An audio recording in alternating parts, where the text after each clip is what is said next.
രഹസ്യമായി തനിക്ക് കരഗതമായ ദൈവിക ശക്തിയാണ് ഇതിന്റെ കാരണമെന്ന് മനസ്സിലാക്കിയ അദ്ദേഹം ആ ശക്തിയെ 9 കണ്ണുകളിലേക്ക് പകർത്തിവെച്ചു. ആ 9 മഹത് ഗ്രന്ഥങ്ങളും യോഗ്യരായ പോരാളികൾക്ക് കൈമാറാൻ അദ്ദേഹം തീരുമാനിച്ചു. 8 മഹാസിദ്ധികളടങ്ങിയ 8 മഹത് ഗ്രന്ഥങ്ങൾ 8 പോരാളികളെ ഏൽപ്പിച്ചു. അമൂല്യമായ 9ാമത്തെ ഗ്രന്ഥം മാത്രം മഹാരക്ഷികൾക്ക് കൈമാറി. തങ്ങളുടെ കാലശേഷം 9 പോരാളികളും ആ മഹത് ഗ്രന്ഥങ്ങൾ തങ്ങളുടെ സന്തതികൾക്ക് കൈമാറി വന്നു. എന്നാൽ ഇന്ന് ലോകത്തിന്റെ ഭാവിയെ അന്ധകാരത്തിലാഴ്ത്താൻ ആഗ്രഹിക്കുന്ന ഒരു സ്വാർത്ഥത ജന്മം കൊണ്ട്.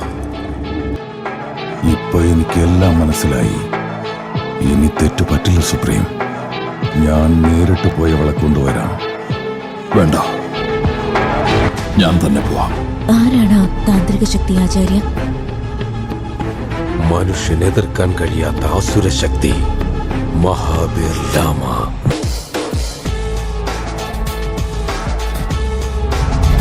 9 പോരാളികളെയും ഉടനെ വിളിച്ചുകൂട്ടണം.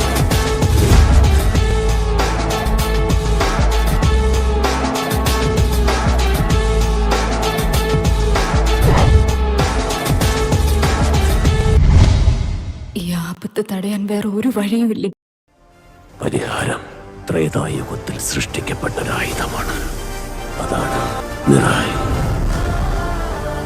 മരണത്തെ തോൽപ്പിക്കാനായി അസുരനെതിരെ നിൽക്കുമ്പോൾ അവനെ വധിക്കാനായി സാക്ഷാൽ ദൈവം തന്നെ ആയുധമായി വന്നിരിക്കും. ഈ മഹാകാര്യം പൂർത്തീകരിക്കാൻ നിന്റെ ശക്തിക്ക് അതീതമായ മറ്റൊരു ശക്തിയുടെ സഹായം നിനക്ക്